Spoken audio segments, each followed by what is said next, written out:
Quá tuyệt vời luôn, một căn nhà mà bề ngang tầng 4,5 m và chiều dài 23 m, nằm ở trong khu dân cư tập đoàn 4, chỉ cách ngã ba Tân Kim mình khoảng chừng 500 m nha. Và xe hơi anh chị di chuyển được tới căn nhà này.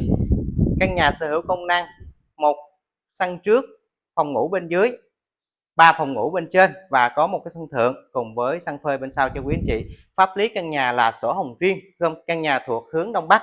Giá đầy đủ căn nhà là 2 tỷ 870 triệu. Rồi Vũ xin mời anh chị mình tham quan trực tiếp căn nhà luôn nha.